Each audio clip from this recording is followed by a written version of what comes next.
let the healing begin.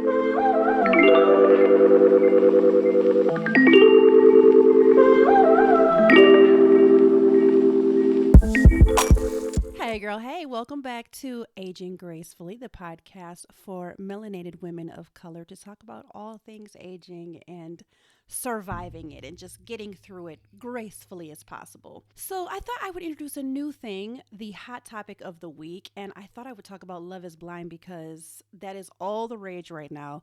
So I wanted to talk about Tiffany because have y'all noticed that Tiffany keeps going on and on about how old she is and how she just can't believe she's getting married this old and she never thought she would find someone, and so Tiffany's, if you're not watching, Tiffany's 36. She's mentioned that several times.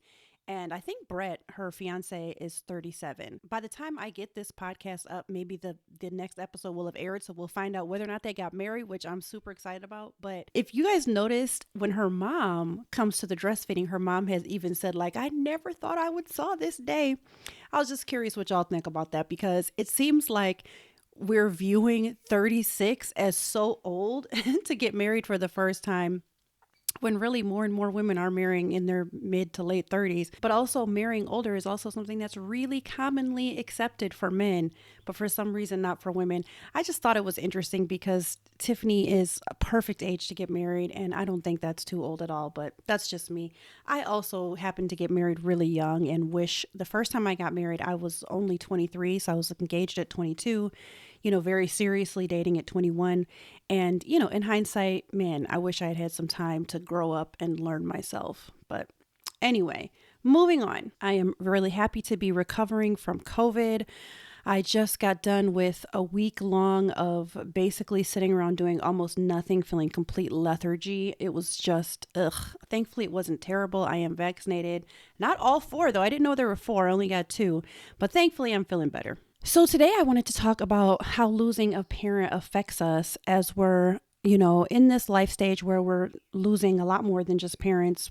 Sometimes friends are our own age, and also losing people around us like aunts and uncles and things like that. And it's hitting me more and more lately as I just recently lost my mother. So I wanted to talk about this whole thing and share a little bit of the story of losing my parents and just what I went through in losing my parents and becoming an orphan, which I never really thought about that before. I used to always think of the word orphan from just the perspective of people who were born an orphan. But I heard my supervisor use that word, and he was like, in his 70s, I think mid 70s, an old supervisor, when both his parents died, he was in his mid 70s and he was like, yeah, it's really weird to be an orphan. And I was like, you're an orphan? Like, you're 70 years old.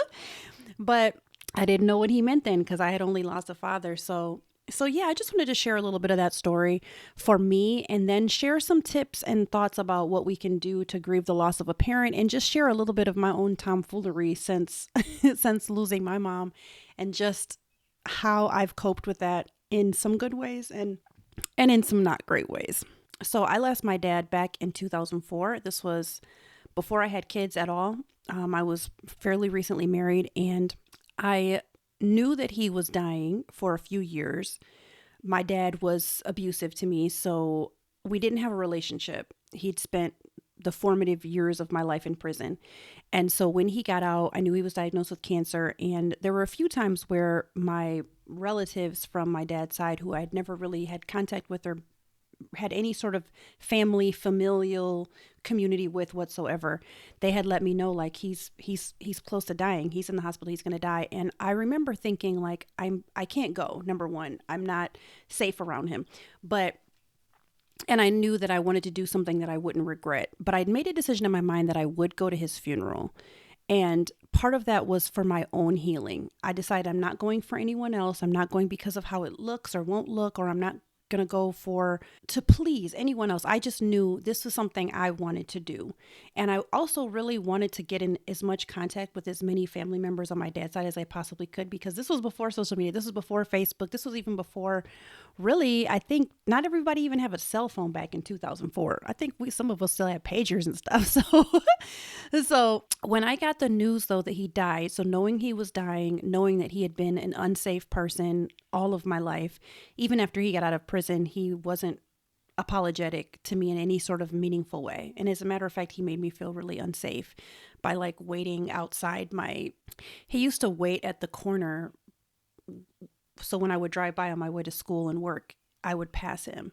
And it just really like made me feel like, if you understood what you did and the depth of what you did and the extent and the ramifications of what you did, you would not be waiting outside on my corner, waiting for me to pass by in the morning just so you could catch a glimpse of me. Like, it's weird, it's creepy, it's stalkerish, and I don't appreciate it. But that's what he did. So when he died, I knew it was coming. And I remember, so my oldest brother on my dad's side called me and he said, you might want to sit down. And I was thinking, I was angry in that moment because I was thinking, I don't give a I'm not sitting down for, obviously this is very different than when you have a loving, kind, beautiful, wonderful father. So as somebody else's experience is going to be really different than mine, of course. But if you had a very destructive father in your life, one who deeply wounded you, then you know where I'm coming from. So he told me, and I do remember feeling at that moment a deep inner pain. That's all I can say. It's just, I felt a deep inner pain. And I remember that night I couldn't sleep. I just felt it everywhere, like in my neck and my shoulders. It was just a deep pain. And then it was a Saturday night when I found out. So we went to church on Sunday and we had communicated with the pastors that morning, that my father had just died. And so in church the whole time, there was a few people that knew, and there were some people who came up to me and was like, hey, I'm so sorry for the loss of your father. And I just remember feeling like the grief feeling. Do y'all know that feeling that you have when something hits you really, really hard? It's a very distinct feeling and your body feels like it'll never feel right again. That's what I felt. I felt that very like I got punched 100 times kind of feeling. It feels very distinctive to me now at this stage of life, and how many different times I felt grief and how many different ways I felt grief and how many different kinds of losses I've had. It's a different, very unique feeling, I think, to lose a parent, and that even a terrible parent, and that feeling I had. And I remember this woman, I forgot her name, but it was somebody who we were hanging out with for a little while in the church. And she was like, hey, what are you doing here? And I was like, why? And she was like, because I heard that your dad died last night or yesterday. And I was like, well, yeah, I wanted to still be here. And she was like, you should be at home resting. And I was like, nah, I'm all right. Because I really wanted to be like, honestly, I want to be like him, his life. I don't give a that he's dead, but I couldn't pretend. It really did hurt deeply. But it didn't hurt for too long, I will say that. So my dad's side of the family held a funeral for him, and I went to the funeral. It ended up being, in some ways, a bit more traumatizing than I had even realized, because I realized at that funeral that my dad had told several of his family members that my mom and me were just lying and that he didn't actually ever abuse me. So I found that out. Actually, I found that out a couple weeks after the funeral. But one of the more traumatizing parts of the funeral was that during the speeches, people kept saying, oh, he loved his Gracie. He loved his little Gracie. He loved his only daughter so much, because I was his only daughter out of like 4 or 5 boys. And I was just sitting there writhing. And I remember at some point I was considering standing up to say something. And I went like this, if you're watching on the video podcast, and I was going to, stand up. And my husband at the time, Dave, he put his hand on my leg and squoze it. And I looked over at him and he just kind of nodded. And I just knew what he was saying. I think what he was getting at was, if you do this right now, you're going to regret it. Because I really wanted to say, but like, he didn't love me. How can you say that this man loved me when y'all know he abused me for like 10 years and then went to prison for it for another 10 years? Like, what the are y'all talking about? I just really wanted to call that out. But I decided in the end it would be better just to let it go.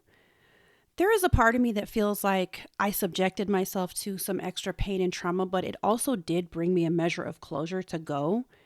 And I still feel like I would have always wondered if I hadn't have went. Because the funeral was so traumatizing for me, I took the thing they give you with, the flyer with their picture and all of that says everything on the inside. I took a couple of those. I took an extra one just to burn it so that I could have my own kind of funeral. And so later on, with my husband at the time, Dave, and this woman who was living with us, Patrice, at the time was staying in our basement. We had a funeral, just us three, and I got to say what I wanted to say to my dad. I wrote him a letter, and I said all of the, all of the mean and honest things that I never really got to say to him. And I wrote it out, and then I read it, and then we created like a little bonfire in our backyard, and then I burned the flyer. So that was kind of the end of it for me. Honestly, after that, I didn't think much about him, and I don't think much about him. That was over 17 years ago now. So I'm thankful that it hasn't been a huge hindrance. His death wasn't a huge hindrance to my life, but what has been his life, and still mourning for who he was and the impact of his abuse on my early childhood. That's something that I'm still really dealing with some pretty deep ramifications of. And that's another part of this podcast that I wasn't going to talk about, but I guess I'll bring it up since it's on my mind right now, is just this idea of how do you mourn for someone who's dead already, whose actions still impacted you, the actions of when they're alive. So I had this amazing conversations with my therapist recently, and we were talking about just this whole dating thing, because I've been, out here dating. I am slowing down right now, but when I'm ready to get back to dating, I decided that I'm going to only date 40 and over, because I've just had like a lot of younger guys talk to me lately, and they're just not mature enough. And I just really want to pursue something that's more stable. And I think older men do provide a level of stability that I haven't really delved into. But somebody asked me, like, why don't you date guys your own age? And I was like, they're not really terribly interested in me, to be honest with you. And then somebody was like, well, what about older, like between 50 and 55? Because I'm 45, I'm 46. So 50 is only 4 years older than me. And I'm like, I'm just not attracted to them. They're just looking like grandpas to me. And my counselor was like, have you ever really thought about what your dad looked like to you while you were being abused? And I was like, oh, shit. Well, wow. And I hadn't thought about that. And he was like, think about how old he looked to you when you were that young. And I was like, wow. And so he asked me how old my dad was while the abuse was happening. So my dad was 44 when I was born, and I'm 46 now. He would have been, God, how old would he have been? Like in his 90s probably. But the abuse started, we think, when I was about 2. My sister said that, well, I won't get into all of that, but we think it started about 2 or 3. 4 is probably the earliest I can remember. So he was between the ages of about 45, 46, 47 to, 56, 57-ish. And that's literally the age range that I have been almost avoiding dating at all. And once my counselor said that, he was like, think about that. Like men who are 47, 50, 54, 55, that's probably a more suitable range for you that would probably work out better than some of these 32, 34-year-olds. Because, right now I'm at the age where I can date the daddy or the son. But he was like, that's probably something you should consider, is just what's repulsing you. Because I did use the word repulse. What's repulsing me is that they look old. They look like old men. And I remember when I was younger thinking my dad looks old. I remember thinking he looks crinkly. He looks old. His body looks old. His ears look old. Everything about him just looked old. Everybody says black don't crack, but I really think my daddy was cracking because he looked really old when he was still young. He must have had some hard living. I don't know his life, but he was looking old, y'all. And so when I even consider, when I'm on dating apps and even consider these men in that range, I'm like, y'all just look really old to me, even though they're only 4 years older than me. A 50-year-old is only 4 years older than me, and they're still looking real hella old to me. And it was just another thing. This conversation happened last week, y'all. So it was just another thing where I'm like, damn, like there are things that are happening in me at a very deep subterranean level, on a subconscious level, that is still a ramification of my father's abuse, and he's long gone. And it just was kind of eye-opening, this whole idea of needing to still mourn for actions that were taken from somebody who's not even here. and who didn't show any sort of real concern over it.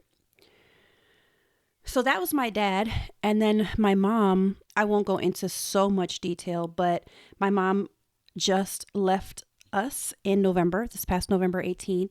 And my mom, my whole life, had been schizophrenic and had died with dementia.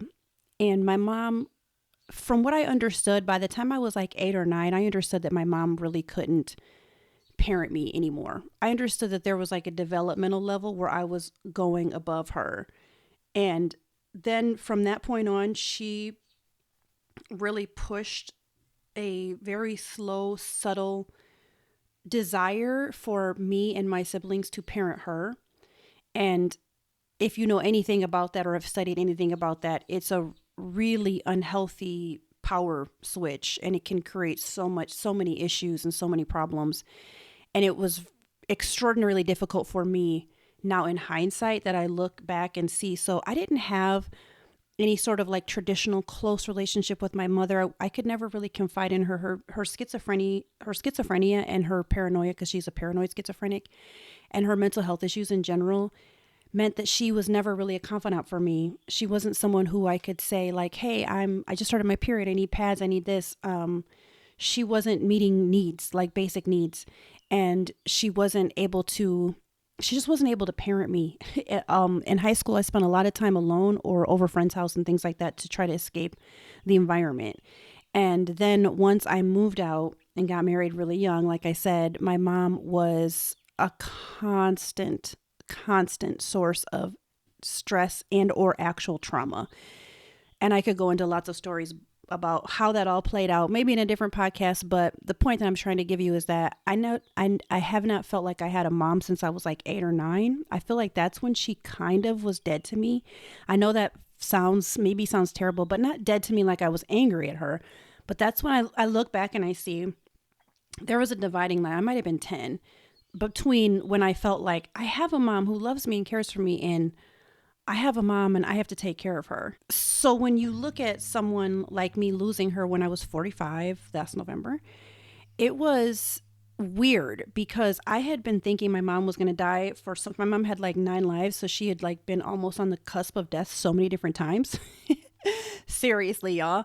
And then and for that time, I felt like I had been mourning her death for years, probably 3, 4, 5, maybe 6 or 7 years, y'all, a long time.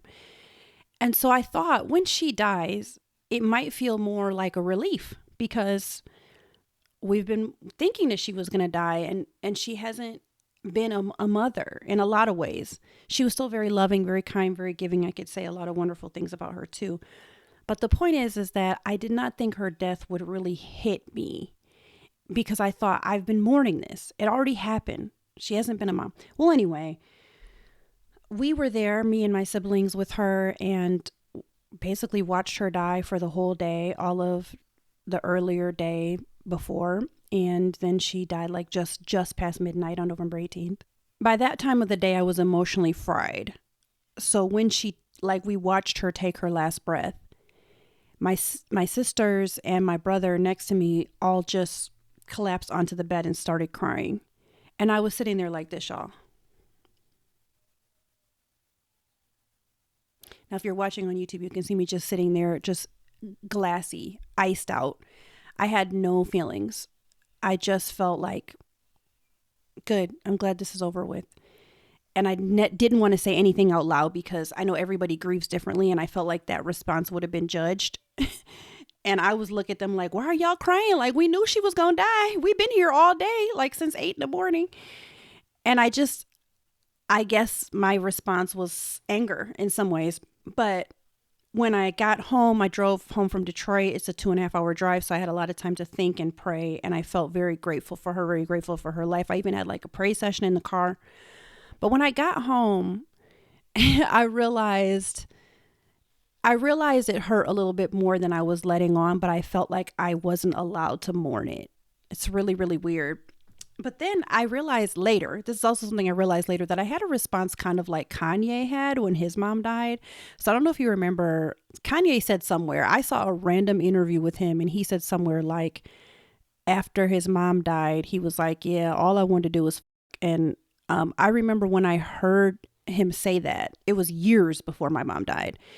And Kanye was very public about his grief from losing his mother. And I was really thankful for that because he really made it really real. Like this, he really normalized that it hurts to lose someone you love very much. And he normalized grief.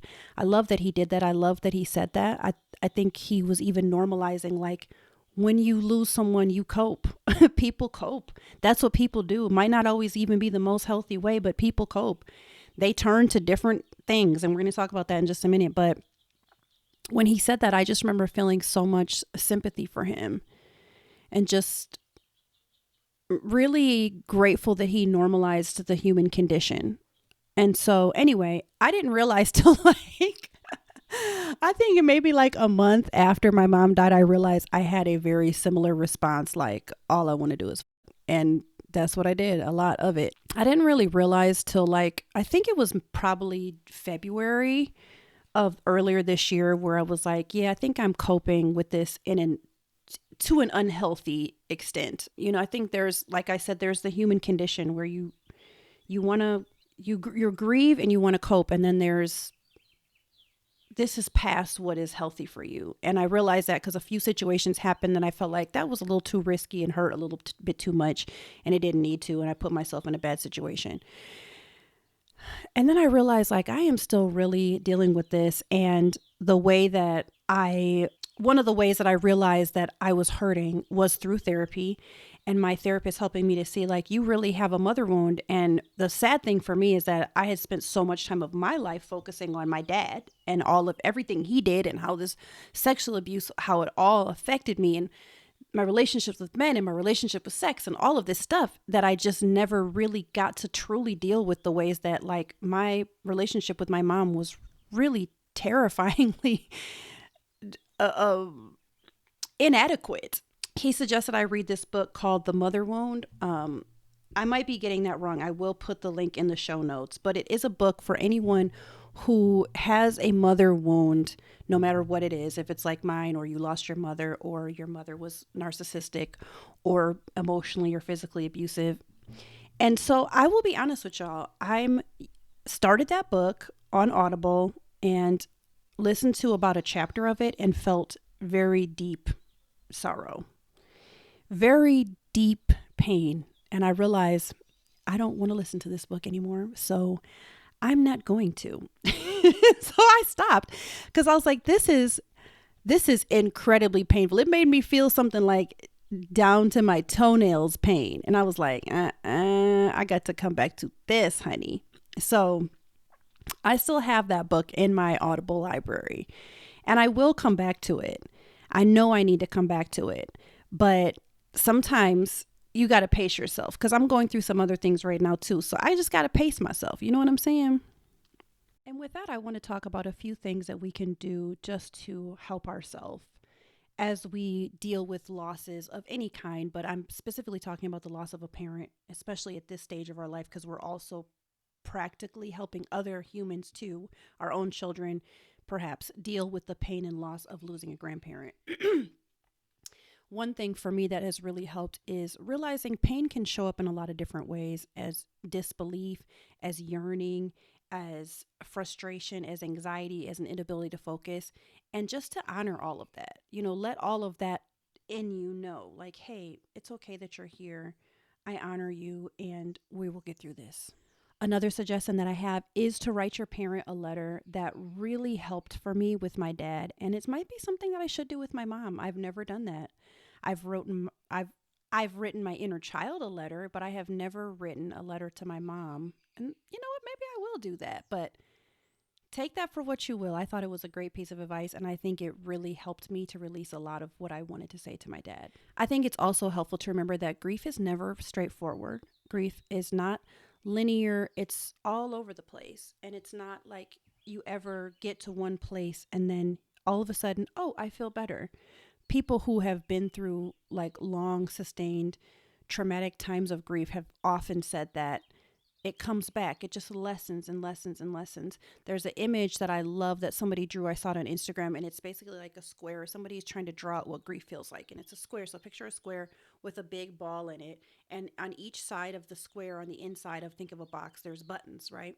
And so there's a big ball, and grief is the ball, and every time grief hits one of those buttons, like, it hurts, just constantly. But the grief ball shrinks and shrinks and shrinks and shrinks and shrinks over time. And so it's still bouncing around, it's still hitting those buttons, but it's hitting them less and less until like maybe like it's a ping pong ball size. And so it's still bouncing around in the box. I thought that was like a brilliant example of how grief is still there. It's still there. Even if it's still a ping pong ball, even if it's a mustard seed, it's still there, and it still has the ability to cause pain, but it does lessen over time if we give it room and give it space and honor it and allow it to be there and don't like cope our way out of it. Then we'll see some growth. Something that I've done more recently that's really been good for me is to allow myself time to grieve, where I say, this is the time that I have to grieve. And then after that, I'm going to get up and do the dishes or whatever, or get on with my life. It's a helpful way to give space. And like I said, honor that grief without feeling like I'm going to get lost in this, and just tell yourself, no matter what, or maybe even set a timer, after this 20 minutes is over, I will get up and I will take my ass out and do something else with my life. And just be hard on yourself to let yourself have that time and really sit in it, whether you use it to cry or to write a letter or to just stare at a wall or to meditate or go for a walk. But that's your grief time, and like schedule it in, maybe it's once a week, maybe it's once a month, whatever you feel like you have the bandwidth for, but give yourself time to feel what you're feeling. Another way to honor the memory of a parent and still grieve them and still work through it is to do something that honors them in their life and what they were interested in. So one of the things that my mom loved is this hymn called The Old Rugged Cross, and I decided that I was going to teach that to my daughter, who's younger. Like, my sons are older, so they're not really wanting to like learn songs with me anymore. But my daughter, who's 6.5, we still do a bedtime routine where we sing and read books and things like that. So I decided that that was just one way to kind of keep my mother's memory alive. And my mom also was a big sewer, knitter, cross stitcher. And I think at some point I would really like to learn that. So this is a very like, I would like to, I have not done anything. I haven't made any steps, but that is something that I feel like, oh, I really want to learn that. I really want to honor her in that way. She also was Italian. I have thought about at some point traveling to Italy to figure out where her hometown was, where her mom's hometown was. I don't know about learning Italian, but there's just different ways that I would like to honor her memory. As for my dad, I don't quite feel that pull to honor him in that way, so I'm not going to. And finally, I think the last thing we can do as we cope with the loss of our parent is to find meaning in the loss. And this is with anything in life. I think it's really important to cultivate a spirit of gratitude towards whatever happens in our life and turn it around to find some meaning in it. I really don't believe the universe is random. I myself do believe in God, and I believe that God has a purpose and a plan. However, when someone is grieving, that's not what you say to them. And that's not what I say to myself either. Just FYI, when I'm grieving, I'm not like, God has a purpose and a plan for you, Grace. I don't cliche myself to death, but I do in hindsight. In hindsight, I'm like, what was the purpose and the plan for that? How can I find meaning in it? And this is something I feel like I've recently learned after a big trauma. I didn't really know how to do that with my dad so much, but I was in a really narcissistically abusive, highly emotionally abusive, highly verbally abusive marriage. And when I got out of that, I realized I have to figure out what all of this meant. Why did this happen to me? It was so traumatic for me. That marriage hit me so hard. I believed, and I'm not sure, but I believed at certain points this has hit me even harder than what my father's abuse did. The trauma was so very real to me and so deeply embedded in the fibers of my being. Narcissistic abuse, if you haven't ever experienced it, is a very profound level of dehumanization, and it felt deeper. And I had to find meaning in it. And one of the ways that I did that was, as soon as I felt like I had some freedom from it, was to start trying to help other women who had been through narcissistic abuse. And if you've ever seen my TikTok, like literally almost all my TikToks are about narcissistic abuse and narc abuse awareness, and just really wanting to have a voice in that area to say like, hey, I've been there. I know what you're going through. I know not a lot of people understand it. I know how painful it is. Finding meaning in that loss was really important to me is what I'm trying to say. And so if you find yourself really caught up in a sense of like you just can't get past losing your parent, I think looking for meaning in what happened and how it happened to you and how you were raised and all of that, I think is a really beautiful healing thing to do. It's just something that I think is an internal journey that you have to take when you're ready, and not because anybody cliched it to you or, you know, forced it on you or was like, you need to do this right now. Even a therapist suggesting, I think, is great, but sometimes then it can even feel like a therapy assignment. But when you're ready to say, what is the meaning in this? What is it that God is trying to teach me from this? What is it that I need to learn? What is it that I can give to someone else? How can I improve someone else's life? How can I make someone else feel loved? Like, how can I become a better person? I think that when we watch other people do that, it becomes a very beautiful thing. You know, if you think about Vanessa Bryant, you know, when she lost Kobe and Gigi, I think the way that she showed that she was trying to find meaning was really beautiful. She didn't have to do that, but she did. And I think that it's really inspiring. It's really inspiring to see that. So I've benefited so much from trying to find meaning in the traumas that I've experienced that I can't knock it. Don't knock it unless you try it. So hope you enjoyed today's episode. If you have any ideas for stories that you would like me to tell, or ideas and thoughts about aging or aging as a woman of color, please write to me at grace@outheretryingtosurvive.com. Don't forget, you can watch this on my YouTube channel, outheretryingtosurvive.com. And don't forget to pick up my book on Amazon, Grace Actually, Memoirs of Faith, Love, Loss, and Black Womanhood. And I appreciate each and every one of you. If you enjoyed this podcast episode, please go ahead and leave me a review on Apple iTunes. That is where the main push gets pushed out, and it would really help me, especially as a new podcast. Thank you so much again for listening, and I'll see y'all in the next one. Peace.